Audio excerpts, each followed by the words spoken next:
Oh, baby, we're back. We are back. Week 9 is done. We're going into week 10, which feels crazy to say. We're almost at our trade deadlines. The NFL had its own trade deadline pass. Welcome to That Helps No One Fantasycast on Area 51 Sports Network. We're going to have a full bench. I fully believe in this show. We got a lot going on. I really do. Welcome to the show, Ted. You're looking good today. Thanks, dog. Love that You're hat. all in. You're all in. And yeah, this is the cousins, the nephews' athletic platforms. They do all their training and stuff. So I thought. Is that the one that was on Big Brother or the other one? Yeah, the one that was on Big Brother.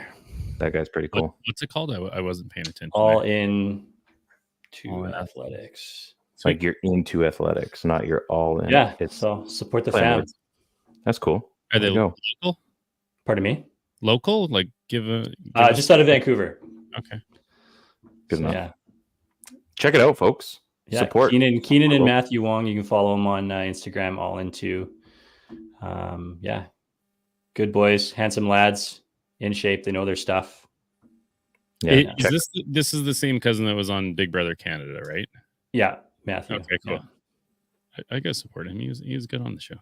Yeah, technically cousins, but I'm old enough now that I'm just uncle. Uncle. You finally rank in seniority. I like that. That's good. Steve, welcome to the show, buddy. Hey. Nice, nice 5-day growth on your Movember mustache there, Ryan. Dude, this is like 5 years growth. Yeah, no. Once it's on there, it's not coming off. I don't raise money. It's just a mustache. I support the cause, but I'm not raising any money. Situation could you be convinced to shave it off? Caterpillar. Raise money. Raise enough money. What are we talking about? What would be your cause that you would want to raise money for? That I don't really care. Oh, honestly, if you raise enough money, do you have a charity that's near and dear to your heart, Ryan? A cause? BC Children's Hospital would be a great one. I think. That's affected. What would the viewers have to like pocket all together to? We could raise money for our boy Whit. That's true. So okay, so this is a bit of a thing, but I used to have a bigger number, but I have to be realistic as well. $5,000, $5,000, and I'll shave this off, no problem. What happens if we raise like $4,000? Are you really not going to shave it? I think if we get to that point, we'll make sure someone donates the extra $1,000. Because I remember a certain Canadian legend country singer that shaved his hair for a lot less than that. Yeah, but he was going to do it anyway. I don't know about that. He was going to do it anyway. Don't take away from the legitimacy. You know what, Ted? I feel like if we did like a cross collab with Thanos and PP1 podcast, and we got all of our listeners, let's say we wrangled $1,000 together. Is Ryan Hank really coming on air saying y'all raised $1,000 for BC Children's and I'm not doing it to shave it off? I mean, I want to see with this is a fixture. This is me. Yeah, but it's just hair. Will you ever be able to grow it back? I don't know. Are you worried that you're at the age where you're like, I get rid of this and it's gone for good? No, it'll come back. Are you kidding me? Of course I'll grow it back. Okay. I'm not stupid. Oh, okay. Well, you were talking as you've seen how hairy I am. Like it's. I think if we're talking about, I know this is a football show, but I think if we're talking about shaving that mustache, maybe Steve, you have some luscious locks. Is there a number attached to your hair that we could contribute in and get this whole thing going? You know what? Money for BC Children's Hospital is far more important than hair on my head. Yeah. I was just pointing out the fact that it was pretty hilarious that Ryan is literally like, when we laugh at Ryan, for those of you on maybe the audio only or never seen Ryan, this is one of the hairiest dudes I've ever met in my life. Like he's wearing I shaved a 6-pack onto my chest. That's how yeah, that you shouldn't put 6-packs on your chest for starters. Or you know what I mean? You know what I mean? Why do you have a 6-pack up here? I've never had one. I don't know. Yeah. And so his first reaction is like, well, what happens if I don't grow it back? And I'm like, oh, good Lord, like glue the shoulder, like pick one of your shoulders and just glue it back on your face. And you got Probably one of my wrists, really. So Anyways. yeah, if we can put something together, sure, why not? You spearhead it. It's not something I need to do. So Ted sneakily got out of that too. I'm just gonna point that one out. I don't know what I don't have any hair left, so there's not a whole lot I can do. I literally just shaved my beard off like 3 days ago, so I couldn't even do that. Eyebrows. Well, I mean, I already don't have hair, and if I shave my eyebrows off, it's a little weird. It's weird for the rest of us, Steve. We don't need this. I mean, he can let him raise the money, and I'm fine with that. Folks, we just finished week 9 in the NFL. You can keep this going later, but I'm just, we might as well get the show started. Yeah. The show is called Leapfrog this week. And for one amazing reason, and I didn't load the clip and I feel bad, but you've all seen it probably 30 times by now. Saquon Barkley decided leapfrogging over a dude wasn't good enough. He planned it out so that he could do it backwards over a guy. And his teammates' reactions, I think, were just as awesome. No, not just as awesome, but they were pretty cool. When he did, AJ Brown just like was shaking his head and like throws his hands up. Who else was on the field watching that play? Like, it was incredible. I mean, as a human feat, I think what's even just as cool is the fact that he pulled it off, because all the guy had to do was stand up, like kind of stand him up, and he could have just basically like slammed him to the ground. So pretty impressive. What do you guys think? I don't know that I've ever seen a human being jump backwards over another human. Like, I'm trying, not only in the middle of like, so he spins out of the one, like he breaks 3 tackles, makes that ridiculous spin out of it. And then he's like kind of stumbling and has the like, brain presence wherewithal to turn around and say, you know what? I'm going to try something that's never been done before. And then to like actually succeed with it as well. I mean, we're talking about fantasy football on this show. Every Saquon owner was holding their breath, being like, no, not for 3 yards, bud. Not for and I mean, Philly fans hate their own players, so they're probably like, you idiot. Okay, that's the coolest thing. You idiot, don't get hurt. Okay, that's really cool because you didn't get hurt. Like, they're spiraling. It was bonkers, and you could watch the highlight over and over and over again. And it's funny because it takes like the 3rd move before he does it. So that he has to like go around the one guy, then he dekes out the next guy, and like, just hurry up already. Just get back to the point where you're jumping the dude again. There's like a few guys that I think of when I see that run. Like, for some reason, I was just thinking Barry Sanders. Yeah. Okay. Just that no quit, right? And then I think of the amount of guys that even to get to the point where you're going to battle and decide that you're going to hurdle a guy in reverse. Like, not a lot of guys even make it to that position. They're already down. Yeah. And then you're thinking, like you said, Steve, you ever catch a heel edge snowboarding? And you're right over backwards and you're slamming your head going downhill. And that's what I was thinking, right? Somebody was going to catch his feet underneath him and he was going to land on the back of his head. And then all of a sudden Saquon's done for the season. But no, man, I don't know how he did it. And that's some crazy body control. It was like looking at a full-size Darren Sproles do his thing. I don't even know how else to explain it. Booster mode. I love how you have to like preface that by saying full-size Darren Sproles. Yeah, like a full-size. He's like, I am full-size, not to the rest of us. Like an actual-sized man in a Darren Sproles body. You're a real. It was crazy. It was absolutely crazy. I loved it. It was absolutely great. Now, Steve, you're always sour about this, and I'm gonna have to get you to shut up on this topic for a bit, because like at some point, be a fan. The Ravens are absolutely cooking right now. And yes, they've got some problems. Sure, which team doesn't? They are stomping teams right now, and they're only going to get better as they go further and further and further into eventually the playoffs. Okay, can you just go fan mode on us for a second and just like be happy that this is so much fun to watch? Like, I sang your praises last year when Lamar was doing the fantasy thing for me, but now it's just like, I want to see like how much damage they can put on teams, because it's fun. It is so much fun. Yeah, you know what? I'm a realist, right? Like, it just is what it is. I think I've been pretty clear about saying this offense is unbelievable, right? They are lights out, they're electric, but this is not the Ravens team I think I've ever seen in my life. Like, we're just not used to that. We are used to, a quarterback who's going to hand the ball off first, which, when you have Derrick Henry, it's still kind of like that. The difference is Lamar looks so unbelievably balanced, right?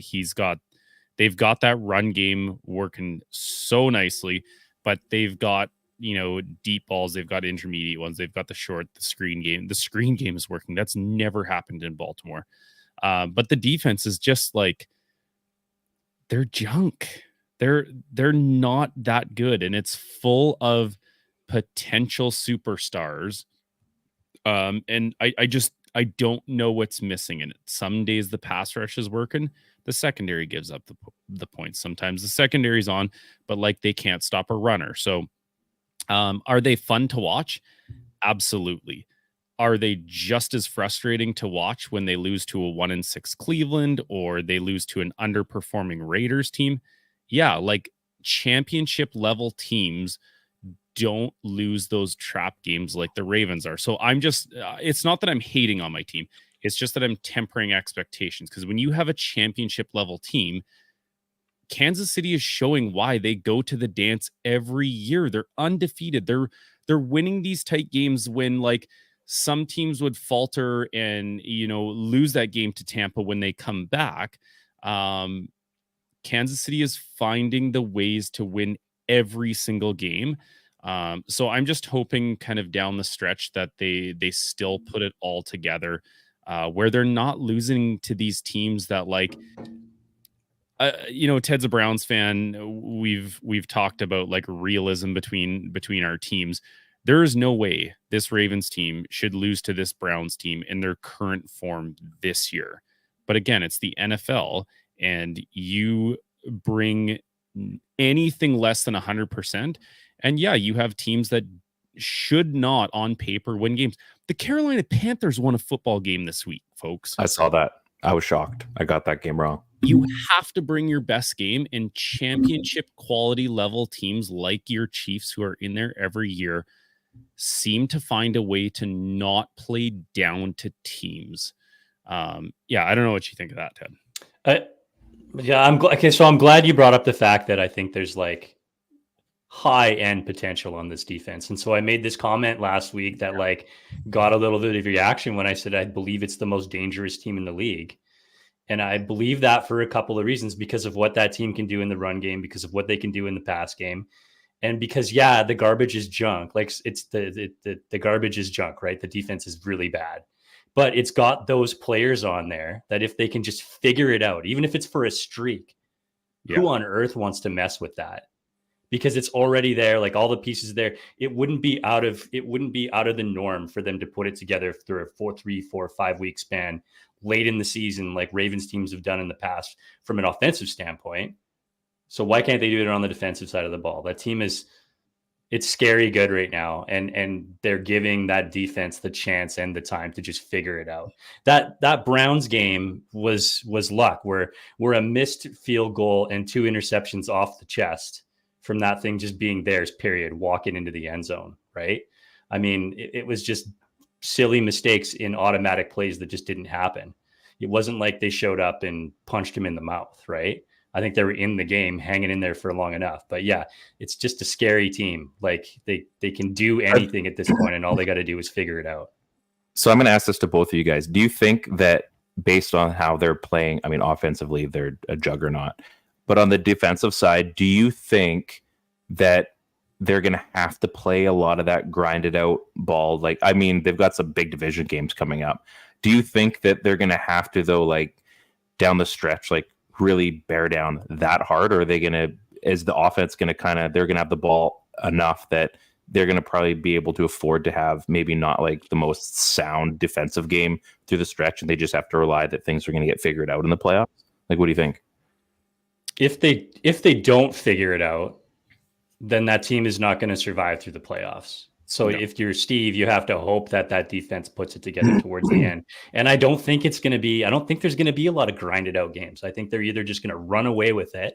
Yeah. Or it's going to be a shootout. Just until that defense figures out, if they ever figure it out. I don't know. Okay. Interesting.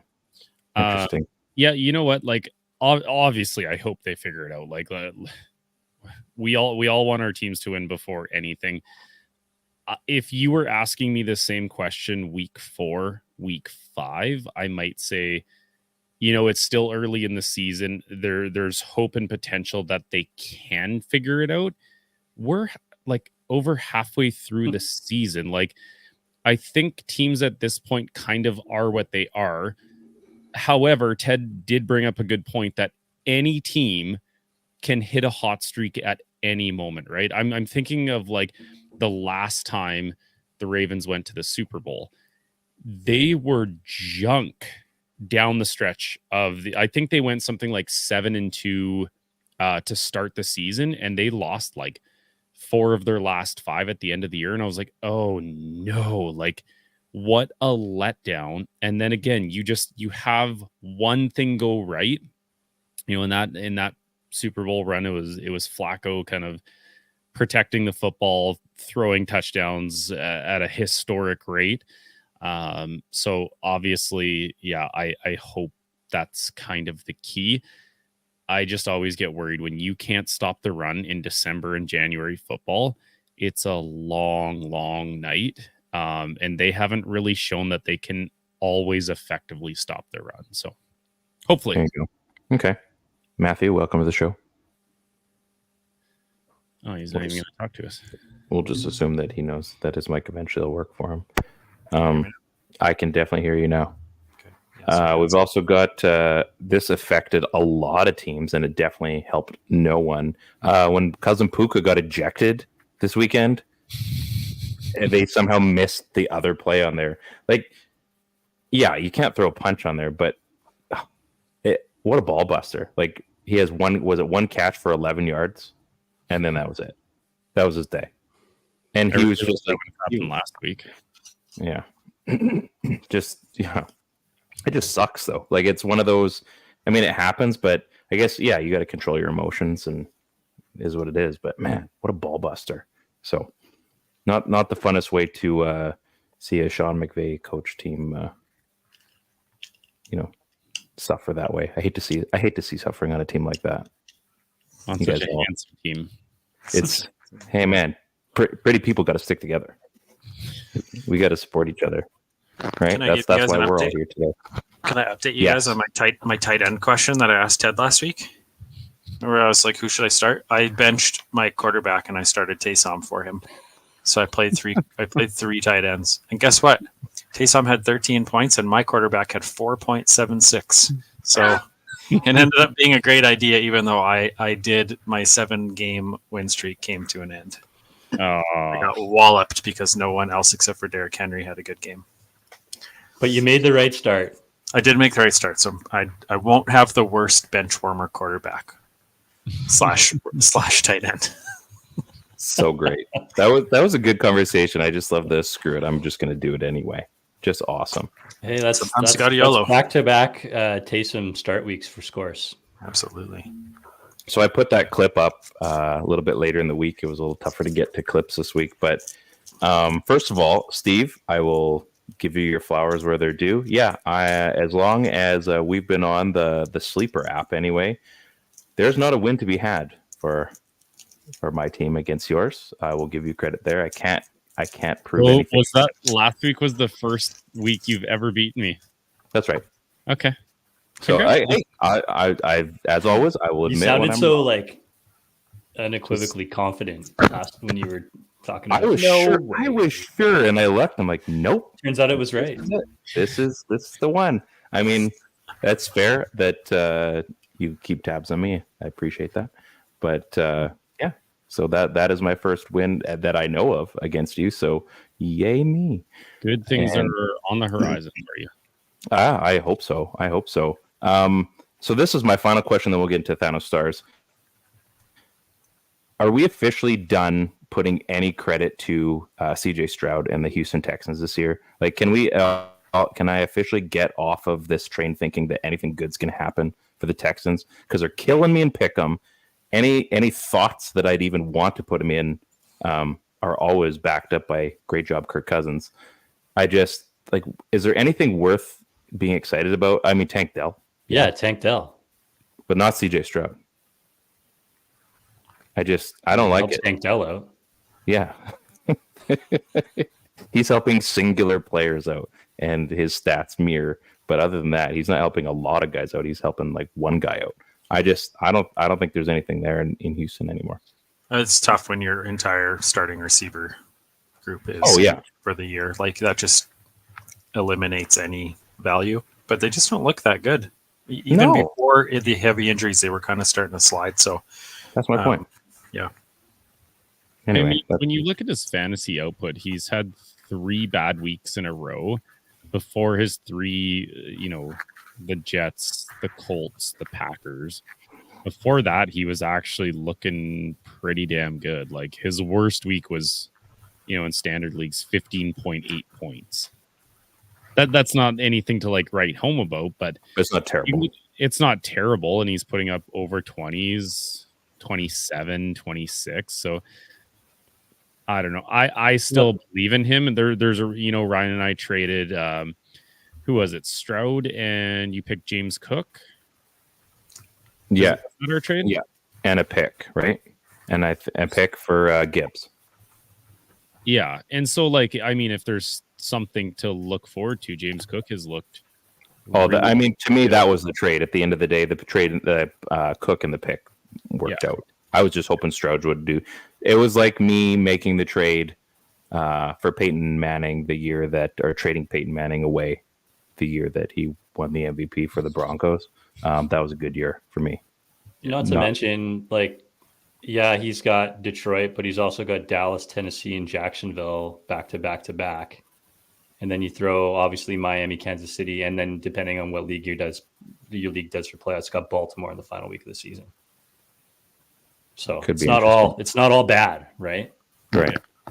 Just to let everybody know, you did see it up on the screen. Make sure you follow our at THNO Fantasycast on Twitter, our YouTube channel, and as always, if you have a fantasy question, we've proven that we actually have knowledgeable guys on the show. Not usually me, but that's okay. I'm here for the laughter, and the other 3 guys are here for the actual stats that get it done. So feel free to ask a question. Ask THNO a question. We'll be more than happy to answer it. Without further ado, we're going to get into THNO Stars. I took out the memory card on my soundboard, so no sounds this week.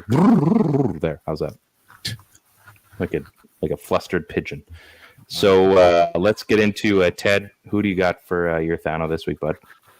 I'm going with Quentin Morris. Have you guys heard of Quentin Morris? Cumo.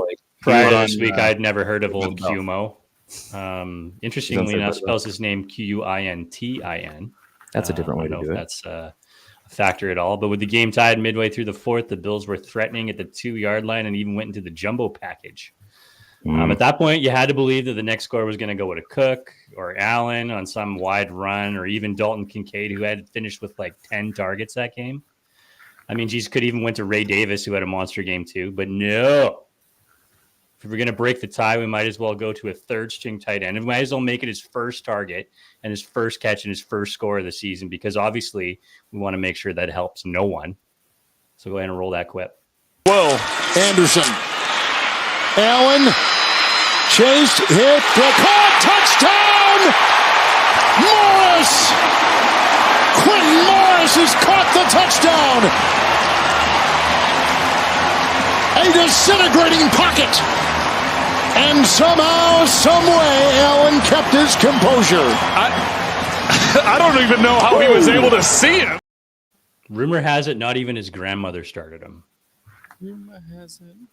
Rumor has it. It's a good song. I don't know if you guys picked up on that, but in the celebration, Dalton Kincaid was looking at him and shaking his head. He was like, "No, you're going to end up on THNO this week, boy." I was reading lips, so that was a real thing that happened, by the way. Facts only. Just like rubber band. Oh, that's good. Matthew, for the second time today, who is your THNO? My THNO is teeny weeny Nick Westbrook Ikini. He shouldn't actually be a THNO because he has logged back to back to back 7+ point games. However, Slick Nick was still started in less than 0.5% of sleeper leagues. Wow. This is where I roll the clip now. That's what you want me to do? Roll the clip. That's all I have to say. Mason Rudolph, enough time to scan and throw. End zone touchdown. Westbrook Akine. Wow, they didn't even have a full clip for that one. This is better than the Mason Rudolph clip from last week. I actually got the right one this time. That's good. They just see that it's Mason Rudolph and like assume that it's not a viable clip. Yeah. Well, they're just like, we're just going to cut it once he catches it. They only have low lights. They don't have highlights. Man, it's good to have you.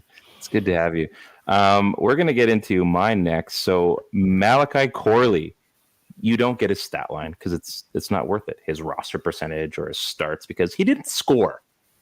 This bozo had a guaranteed touchdown, and like his predecessors before him, Deshaun Jackson, Ray McLeod, and Clemson, he dropped the ball just before entering the end zone. He is the THNO of Thanos. Had he scored, he would have been an automatic THNO, but he botched a vulture TD, which is actually worse. Here is the clip. 5 straight losses will do that. Get a little toss back here. Corley, plenty of room all the way to the end zone. Malachi Corley, a rookie out of Western Kentucky, 19 yards, fooling the Texans. Into the end zone he goes. Why does this still happen? I don't know. I don't know. You have to. Why? I don't understand. Why is this still happening? Like, how hard is that? It's not even a cool selly. Like, it's not. Give the ball to. Are you that like?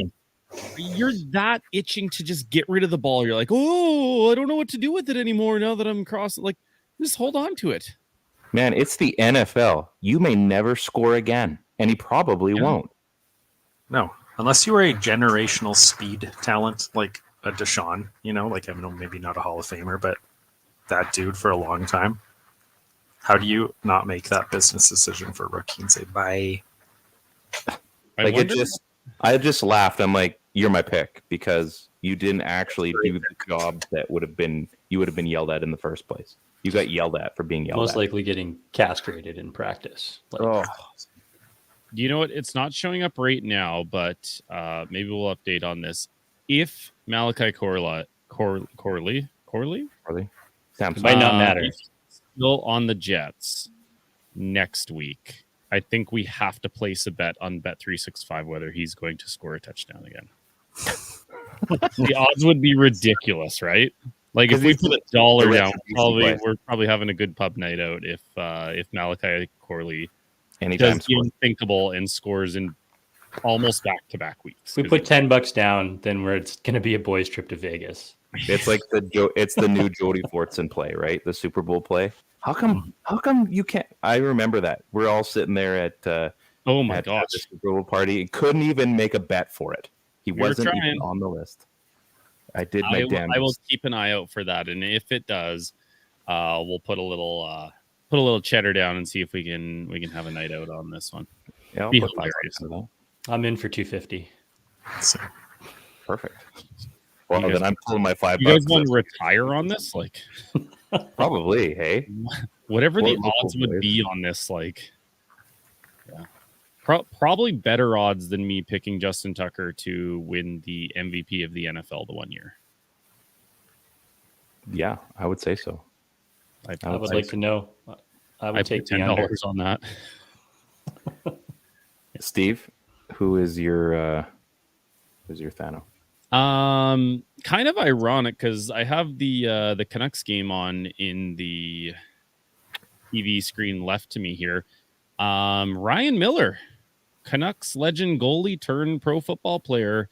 Maybe that's a fun fact or a lie. Let you decide.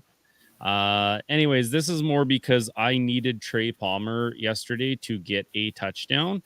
And Trey Palmer got stopped on like the half-yard line diving in at the very end of it. Ryan needed 2 scores from Rashad White. And guess what? 2 more scores.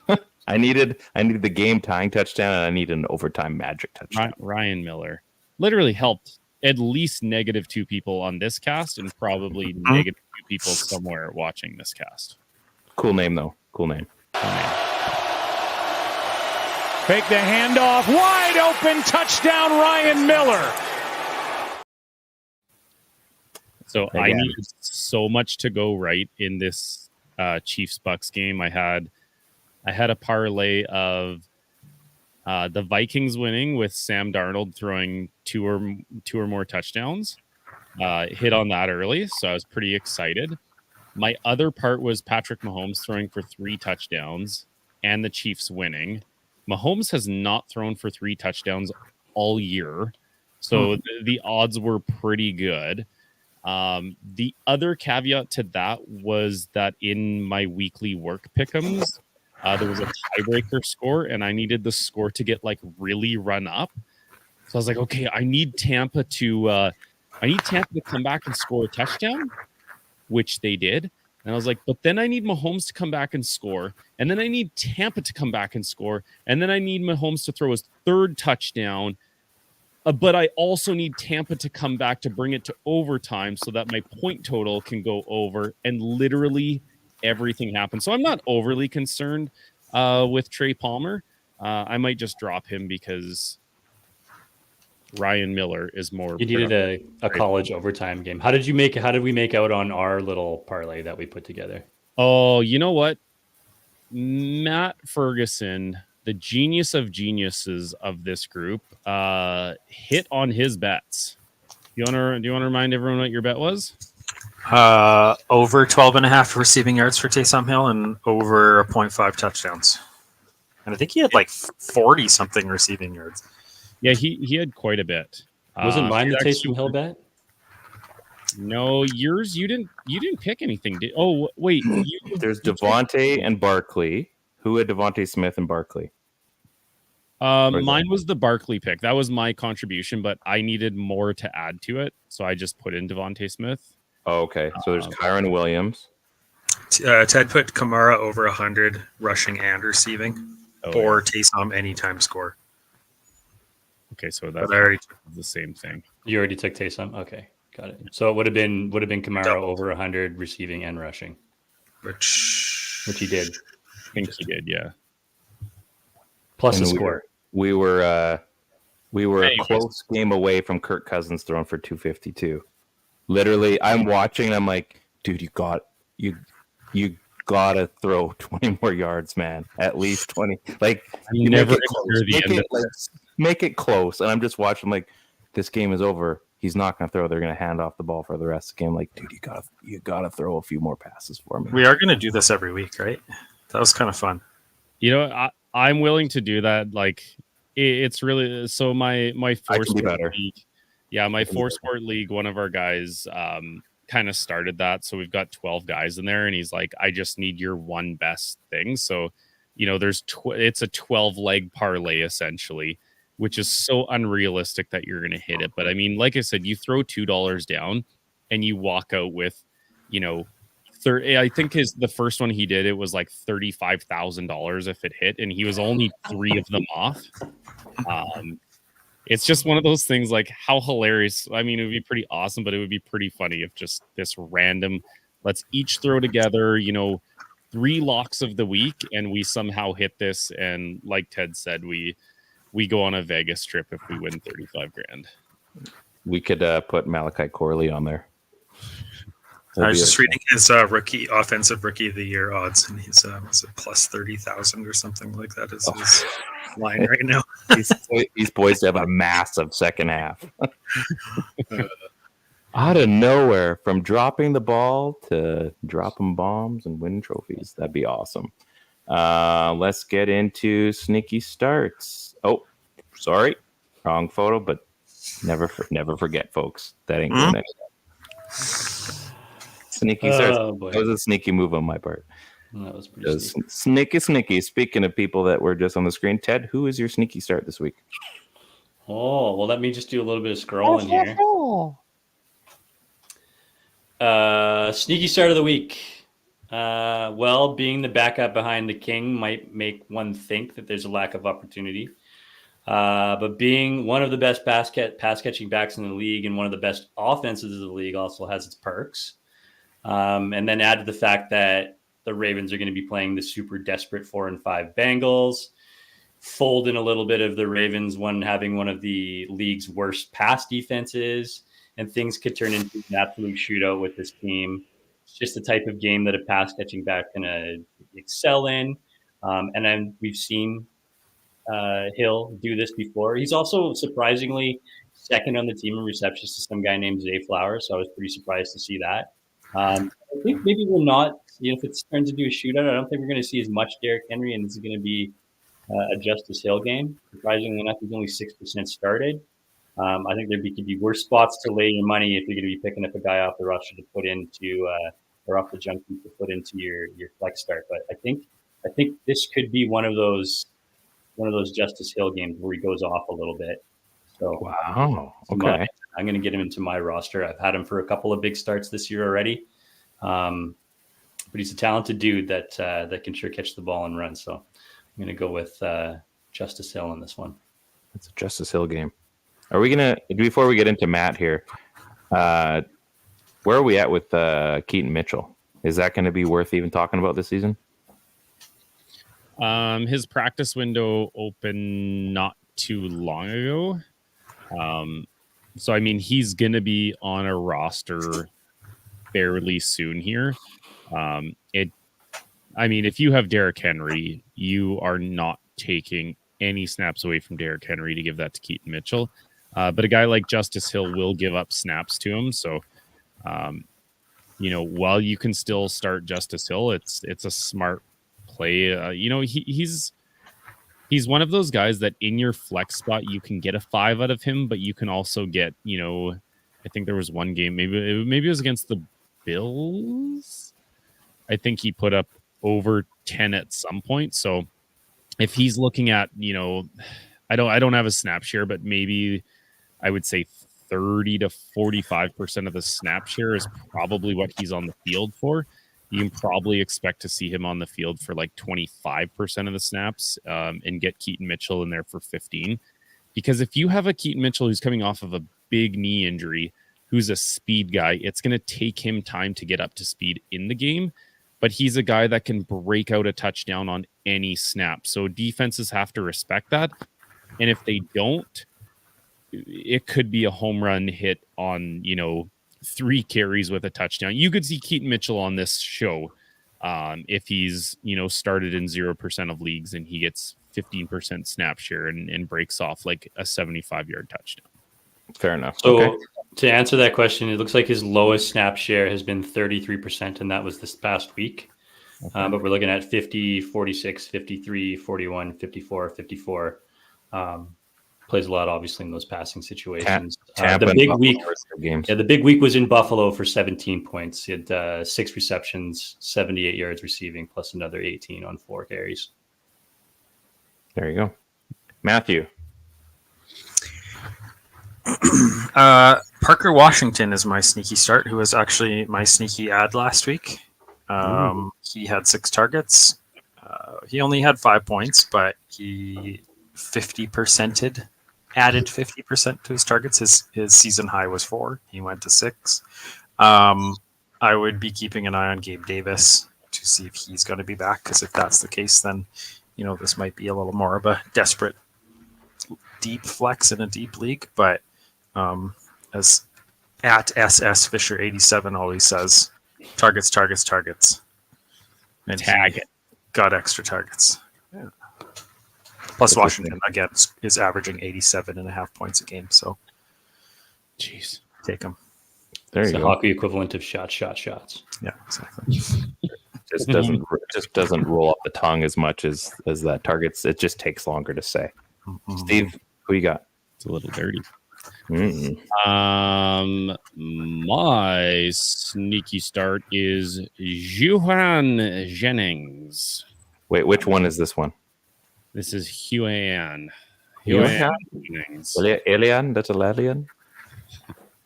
So there was this time in this show, I think it was called That Helps No One Fantasycast on the Area 51 Sports Network. I think that's what it was called.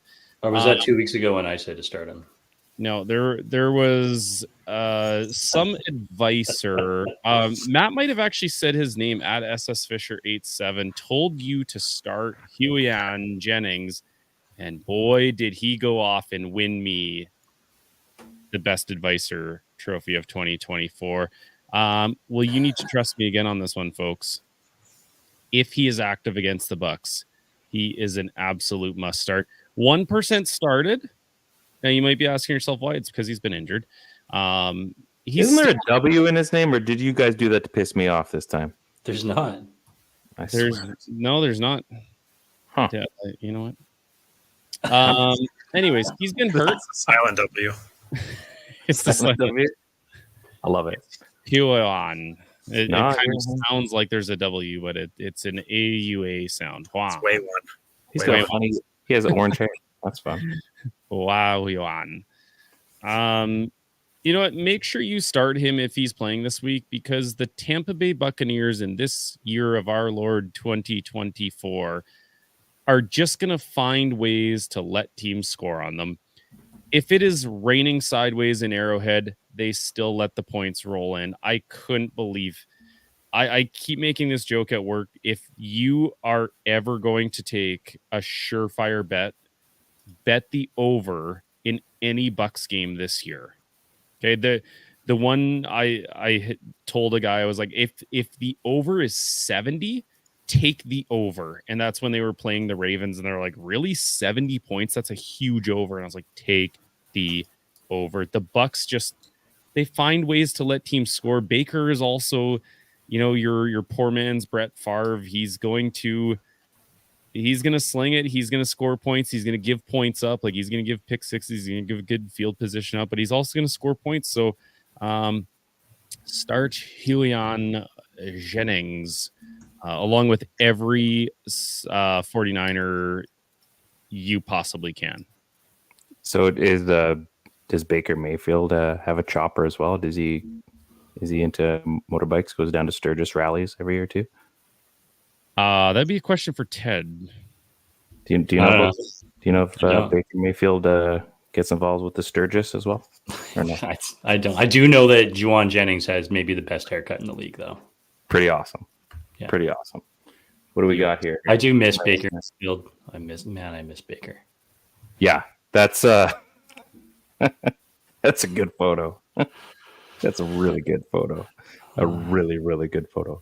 Let's get into what I've got. So this guy kind of pisses me off. I'm talking about Sterling Shepard. You really feel? Yeah. Sterling Shepard, 23% owned, 4% started. The fantasy community was cheering against him last week, hoping for Rashad or for Irvin or Otten. And just like all my other picks, folks, if you've been watching this show, 8 years later, they pay off. Shepard is a mid-tier, consistent guy in the last few weeks and maintains about a 68% snap share. Not quite the number we're looking for. San Fran is going to be tough, but I can't imagine they're tougher than the KC defense. Shepard is moving up the ranks. Give him 5 to 7 fantasy points this week in all types of leagues, whether we're getting into such fun leagues as PPR. That means points per reception. Or maybe you're in one of those half PPR. We call that the split around here. So, yeah, I drafted Sterling Shepard, and he's finally panning out. I drafted when he got drafted, so it's finally working out for him. Many moons later, it bugs me. It's one of those guys. He's like the new Jacob Tammy for me, I think. So just angers me. We should do a new segment called "You Did What." And it's like us talking about our absolute like dumpster fire moves. Like, I drafted Sterling Shepard in 2024. That was no. I drafted him like in his rookie year. I meant. Oh, okay. I see. Yeah. No, I thought you meant you drafted him this year. I was like, what was his ADP like? They just had question marks beside where the numbers were because they were like, it doesn't exist because you're the only one that's going to do this. Dummy. Big red button comes up on the screen. Are you sure? Yeah, the box. Are you a robot? Yeah. You have to pick the pictures with a crosswalk in it. It's like, I got it. It makes you do it a second time. Like, it's like, are you absolutely sure? Like did that one square have a crosswalk in it? I don't know. They're the worst. I hate those things. They are pretty bad. Select all the photos of bicycles. Yeah, it's like that one had like just the tread of the tire on that one. Am I overthinking this, or am I underthinking this? Like, it's a computer. They won't know the difference. Oh, I got it wrong. Dang. Sleepy ads. Let's get into sleepy ads. Matt, who's your sleepy ad this week? My sleepy ad is Cam Akers. He overtook the number 2 running back spot in Minnesota with 53 yards on 8 touches. Aaron Jones is the bell cow. Normally, I'm not really a handcuff guy unless you're on a prolific offense. But we also know Aaron Jones has a history of mid to late season injuries. And Minnesota is putting up, not crazy numbers, but good enough that you want to have that dude available. He looked explosive. He picked up some chunks, and he's a pretty reliable third down back. What's Fat Eddie Lacy up to these days, I wonder? Every time I see Aaron Jones, I just think of Fat Eddie Lacy for some reason. I don't know why. The Packers thing, maybe? I don't know. Maybe he's doing a weight loss plan or hiding from people calling him fat all the time. He just... Sorry. I remember once in a different group chat. I know exactly what you're talking about. Yeah, I did once reference to Fat Eddie Lacy, just like in a joke, and I got absolutely torn apart by someone. What? I won't mention this person, but they were very upset with the fact that I used the term Fat Eddie Lacy. That's his name. Well, if it makes you feel better, when I just Googled Eddie Lacy, the first article that came up was 1 week ago from AZ Family. Watch body cam shows DUI arrest of ex-Packers running back Eddie Lacy. So, if you're drinking and driving, you deserve it, fatty.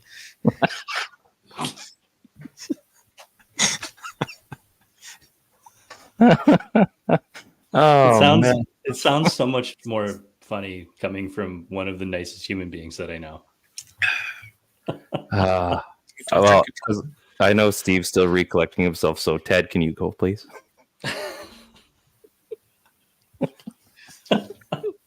That's good.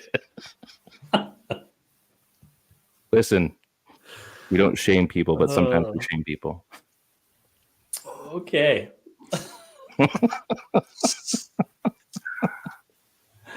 Okay.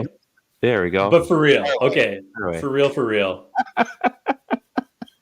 For like the last 3 years, it seems like at some point, Khalil Herbert has been showing up and giving some fantasy value to football teams or fantasy teams all over these leagues. And really, yeah, been a helpful player. He's finished with started off with like 430, then bumped up to like 730, put up another 611 last year. He's like never been the guy, but he's always like, when someone's struggling, Herbert's come in and sort of like rescued the whole thing. So that streak was looking pretty bad, obviously, in 2024, and he was finally kind of starting to look like that discarded, forgotten man in Chicago, even though I feel like there was a worse option there. But obviously the NFL is a strange place. So is the NHL, I suppose. Yeah, they're both but strange. Zach Moss goes down for the Bengals, and all of a sudden they make this trade, and Khalil Herbert is now a Bengal. So we know for sure already that the Bengals really love the two-headed attack. They've done the Moss Brown thing, and it's been really successful for them. But honestly, I feel like, they've gotten themselves like a really good, reliable piece in Herbert. And I don't think it's going to be 50-50. Not at all, because I think Brown is the real deal here. But he is like a proven goal line runner, and he's put up stats to show it in that portion. And I think that he's going to be a guy that's like valuable for them. So not to mention that he's shown that he can also carry the load if an injury happens. So I would go out and add this guy. You could probably get him for pretty cheap. I think there's bigger fish out there that guys are going after. He's only rostered on 6% of squads. He's only being started in 1% of squads. But this is a guy with a proven track record that has shown that he can start and score, and he's going to be in a good offense. So I would go and get myself Khalil Herbert if he's available in your league. Wow. a former Bear. You've been on the Khalil Herbert train. Like I've got to give Ted some props here. He has not. Khalil Herbert might be your Mecole Hardman, right? Maybe. Yeah. You've been on the Khalil Herbert train from his rookie year. I remember in Whistleblowers, you drafted him as a rookie. You kept him as a rookie. Yeah, you've definitely been backing him the whole time. I think he's a guy that I've started for 2 to 3 weeks in every single fantasy season for the past 3 years. And I didn't think that was going to happen this year, but we'll see. He's better than Mecole Hardman because he does bring value as a running back. That's fair. That's fair. Steve, who's your sleepy ad this week? I'm going to Quentin Johnston. He was the number one trending pickup in sleeper leagues when I was looking up his week to weeks. For a good reason. He had a really huge game against the Browns this past week, and maybe he's starting to show that he can be that big body, big play wide receiver that they drafted in the first round to kind of replace that Mike Williams that they were going to inevitably lose. He's just 27% owned. I think he's worth a stash at the very least. I wouldn't advise starting him this week. So if you're going to pick him up this week, they have the Titans, and unless L'Jarius Sneed is out, I wouldn't start him. So if Sneed is going to sit, I think he's banged up a little bit. Then you're thinking about possibly starting him, but I think L'Jarius Sneed is like the best corner in the league and has been for the last couple of years. And he's kind of a household name, but I don't know that he's not the Sauce Gardner, right? Everybody knows who Sauce Gardner is. I think L'Jarius Sneed is easily, the top shutdown corner. The reason why I really like Quentin Johnston is because he has that league winning upside to his game that he showed in Cleveland. It was, I'm just looking up the stats, only 5 targets, 4 receptions, but at 118 yards and a touchdown, right? That's what they drafted him for. And he's got some real gravy matchups in those. I think this is the time of the year where you start to look towards bolstering your playoff matchups, right? Tennessee's not the greatest matchup to wide receivers, largely because of Sneed. But after that, he's got Cincy, Baltimore, Atlanta, who have just been giving up points to wide receivers. He's got Tampa in there. He's got the Pats in there as well. So Quentin Johnston, pick him up. Keep looking for favorable matchups, but there's a guy that can, that classic boom bust in a flex spot or a wide receiver 3 spot. There's a lot worse options out there, like I have been starting. Is he boombastic? He's boombastic. I really like this pick under the context that Steve is like listing it as, right? Like it really is a guy who was plodding along, doing pretty much nothing in this Cleveland game, just picking up the average, out routes and 10 yards here, 10 yards there before a blown coverage assignment. And even when a guy did have the chance to catch him, he's just too big and too fast and was gone. So that's the kind of play that you're going to get from him, I think, to lead. And it's volatile for sure. Yeah. But like spot starting him in easy matchups is like definitely the way to go after it. Yeah, Herbert seemed to find his stride a little bit too. I had him for about 3 weeks, and I unfortunately had 3 weeks of bust after his other kind of solid game. But those were games where Herbert threw 210. They had very minimal time of possession in the last maybe 2 to 3 weeks. Seems they've turned a corner. Mm-hmm. So I think might throw the prettiest ball in the league also. Yeah. Yeah. The problem with that is like Herbert's first couple of years there, he was supposed to be that like air it out type of guy, right? It didn't pan out. So what did they do? They got him a coach that is known for like run heavy, read option like he did with Kaepernick. And it's like, oh, okay, so he's I just don't know that he's ever going to be the guy that throws for 280, 300, and 2 to 3 touchdowns, like maybe was thought of coming out of where did he come from? Cal? I'm drawing a blank of where he came from. Anyways, that's why I literally, 30 minutes before we went on air, I traded for J.K. Dobbins because that's the kind of offense that Jim Harbaugh runs. He likes the running backs, the quick, short passes, get it out to your backs in the flat. And that's what Herbert's going to be. Justin Herbert was a duck. Oh, a duck. That's right. But that's why you're thinking Cal. But does he not kind of remind you a little bit of like Jay Cutler on where his like career could progress, right? He could either pan out because he's got all the skill in the world, or it might not just work out. He might just be on the edge forever. You know what? He could just have like out of nowhere an all-pro season, right? Like one all-pro season, then do nothing else of like relevance essentially for the rest of his career. Yeah, and it wouldn't surprise you, like at 28, Cutler makes a Pro Bowl, and you're like, yeah, that tracks. Yeah. Okay, I'm gonna finish up. Zach Charbonnet, 56% rostered. Now this is the ad section, so I get that he's at least half owned, 10% started. There's value here though. So if Kenneth Walker gets stymied at all going forward, like they're using him a lot. Zach Charbonnet, obviously it's not Charbonnet. I'm not stupid. Going forward, Charbonnet has been a pass-catching, purse-snatching, running back and threat for the Seattle Seahawks. He's boomer bust most weeks, but coming up weeks 12 through 14, Arizona has them twice, and the Jets, it could spell for some decent points if you need some bye week help. I guess week 12 would probably be a bye week for some people. Not a terrible pickup, but if you've been watching them because you live in British Columbia and you see that the Seahawks are on every week, when they do use him, when he's involved in the heavier snap share games, he gets used a lot, especially with that Seahawks offense. There's a lot of interesting stuff going on with that team this year. So if they start stemming up some of those options, Zach Charbonnet is definitely a decent option. So I'm interested to see what happens after their bye week and what happens to that offense going forward. So decent option. They like to use their running backs. And I mean, I could just throw out Tyler Lockett. You could just, he's not even a sleepy ad, but just make sure you got Tyler Lockett. He's good right now. Charbonnet is Charbonnet. one of the last angry runners. He reminds me of Alexander Madison a lot, of like get a head of steam on him and stick his head down and run through your chest.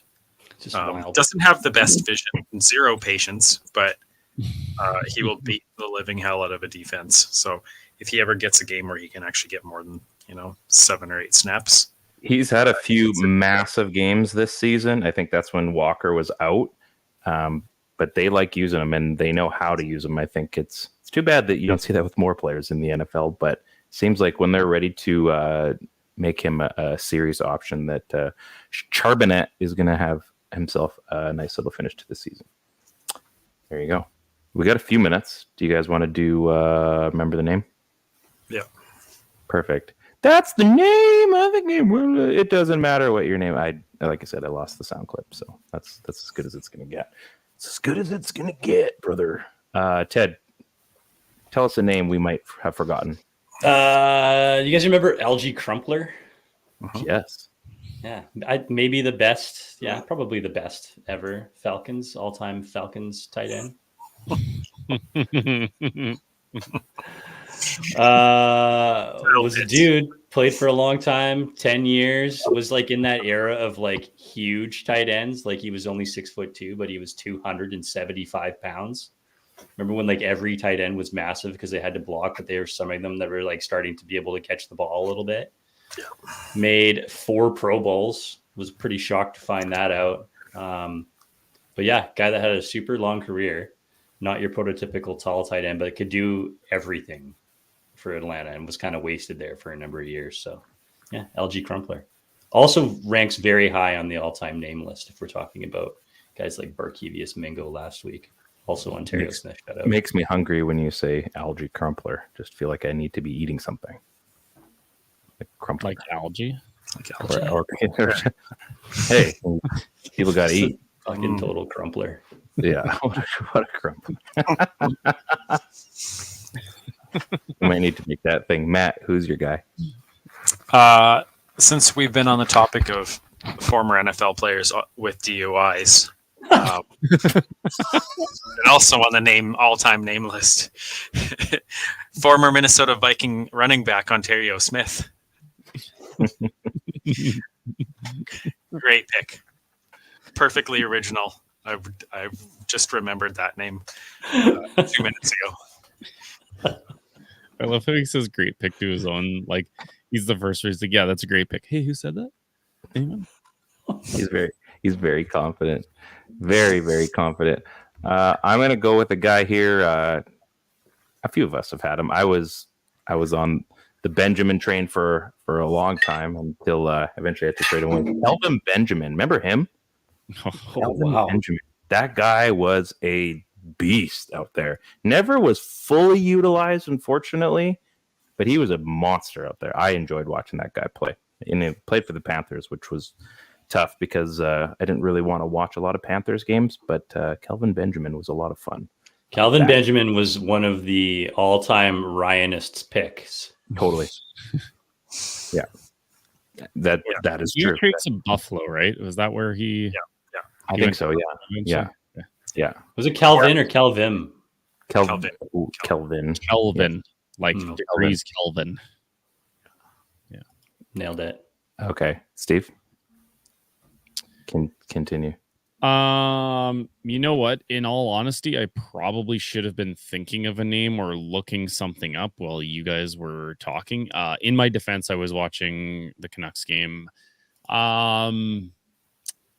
How about a guy who was maybe the best at his position for as long as he played the game, but he played the game for so few years that I think a lot of people have not forgotten his name, but it let his name slip by a little easier because of lack of playtime. Patrick Willis. Ooh. Like one of the most fun linebackers you will ever watch in your life. I mean, you could say the same thing for Navarro Bowman, right? They were Batman and Robin in the middle of that San Fran defense, like what San Fran has right now. They were absolutely like game wrecking. They were just unbelievable. And to have both of them in their prime on the same team, on that same defense was just so much fun to watch. How did it take him till this year to get in the Hall of Fame? Right. One of the great travesties. Yeah. Like, was he 5 or 6 time All-Pro, all decades? Like he would like I'm 7-time Pro Bowl, 5-time All-Pro. And how many years? 8, 7? In 8 years worth of football. He only That played. He seems didn't even play to asinine. 30. He played until 29. Yeah. Like I'm pretty sure part of the Hall of Fame like selection committee, criteria is you have to be the best player at your position during your era. And he played in an era where Ray Lewis was still playing football, but because it was like the tail end of Ray's career, he was never the best linebacker towards the end of it. Every year, when you said who's the best linebacker in football, it was Patrick Willis. Like you didn't even have to think about it.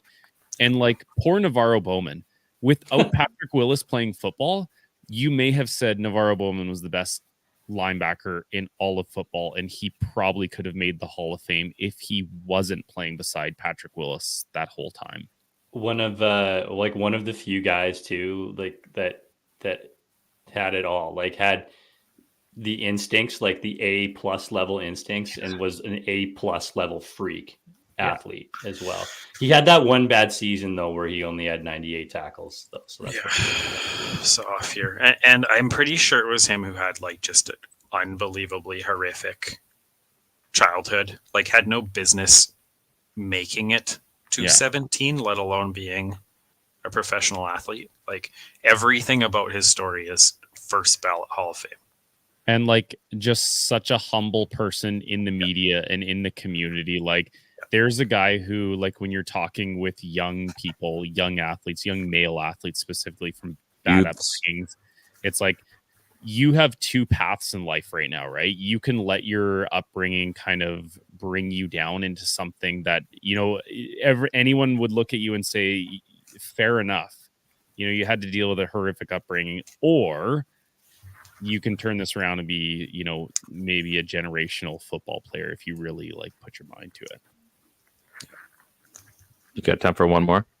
You guys got time for one more? Navarro Bowman is my second one. Okay, cool. Thank you.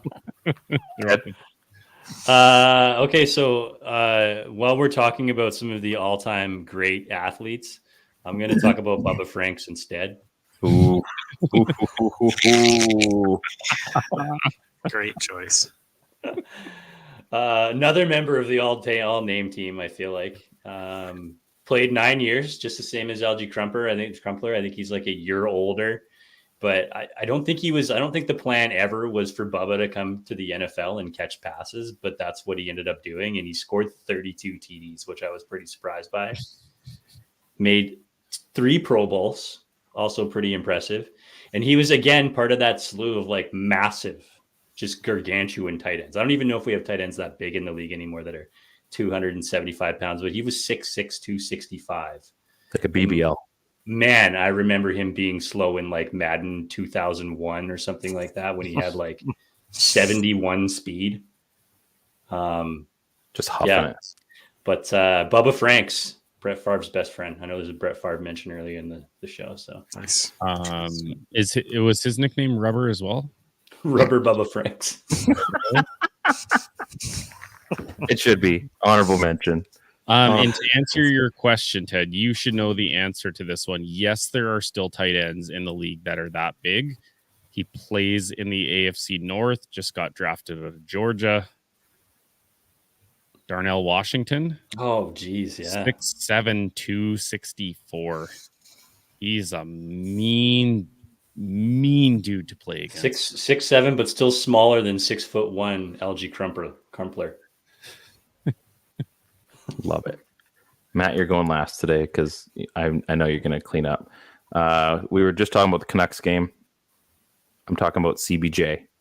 I'm talking about a guy with how many games? He played in 25 games. He started, oh my gosh, he started 9 games ever. Pretty cool nickname, Clipboard Jesus. I'm talking about Charlie Whitehurst. His father, David Whitehurst. I don't know if there's actually a reference there. Oh, did he play in the NFL too? He did not. Nope, he was drafted by the Packers. Fun fact, his dad was drafted by the Packers. Charlie Whitehurst, he was a quarterback. You saw him around Seattle, Tennessee, a few places. Cool looking dude, collecting an NFL paycheck, probably has a pension. He got to play in the NFL. What's not to like? Good hair. Matt, is there a better nickname in football than Clipboard Jesus? No, I mean, absolutely. It's just Rubber Bubba Franks, and then you see it and you're like, oh yeah, Rubber Bubba. That's Rubber Bub. Rubber Bub. Oh dear. You know, that's still my favorite moment of our fantasy football show season this far is just Matt being Matt and Ryan's like, no way, and like Googles it to check to see whether Bub means nickname is Rubber. He's like, Bub's not even his name. Of all the things I can fact check you for, this is going to be that. That's the one. Mine is all-time NFL dude, and one of, I think, the great travesties of the running back committee in D'Angelo Williams. When he used to dye the tips of his dreads pink for breast cancer. I just read he paid for 500 women to get mammograms after his mom passed away. Whoa. Which is pretty wild. I think if there's no Jonathan Stewart, D'Angelo would have been really dominant for a few years. I think he'd be in that like Jamal Charles kind of like, not Hall of Fame, but like extremely good hull. It was wild how good both of them were, though. Holy, they were great. Yeah, but Yeah. it's I hate the running back by committee, as most fantasy football owners do, and that to me has always been the saddest one, is not seeing the full potential of him. But still a all-time dude. Him he's and a Stewart. Canucks fan too. Like, Honestly, I wonder how good Stewart could have been as well, because he had a couple of years where he was just like, Yeah. like they were so good, and then Carolina is getting everything that they deserve, because they had they had D'Angelo Williams, who should have been a first ballot Hall of Famer given the opportunities. Stewart, same thing. And then they were like, you know what? 2 really good ones isn't enough. Let's go get ourselves a Tolbert. Remember when they added Tolbert into the committee, and then they changed their jerseys to say in the collar, "Keep pounding." big heavy. Yeah. Keep pounding. Yeah. Good motto. Great Good motto. motto. Folks, we got through week 9. We're going into week 10. Some interesting bye weeks. I think the Seahawks have a bye week this week. And the biggest news, we all know what's going to happen this weekend. Guess who's back, baby? CMC. It's happening. Khalil Herbert. Don't bother with your Jordan Mason starts this week, folks. It's Christian McCaffrey season. I cannot wait. Are we like 100% sure on this? Like, is it that No, easy we're not. to just I'm come just back telling from an you. Achilles injury? Are we not concerned about that a little bit? I already told you in our text conversation today, it's happening no matter what. He's ready to go. The man wants to score tutties. It's going to happen. I mean, if it doesn't, I go Jordan Mason. I'm fine with that. So just saying, it's CMC season. That's all I'm getting at. Boys, we're done for the day. So everybody, make sure you follow our show. Follow Area 51 Sports Network as well. Follow all the shows on there. Follow ours, especially because we're currently on. Make sure you ask us some questions. Check us out. Ask our guys during the week. Maybe you got some advice. Maybe you're a little shy today. You didn't want to ask a question. I don't want to go on a live show. It's too crazy for me. I can't do it. It's okay. DM us. Send out a question. It's fine. We're normal people just like you. It's been a good one. We had a lot of fun. Rubber made its second reference this season as a nickname, so that's cool. On behalf of Matt and Steve, Ted, and I'm Ryan, this is That Helps No One Fantasycast on the Area 51 Sports Network. Good luck this week, people. Peace out.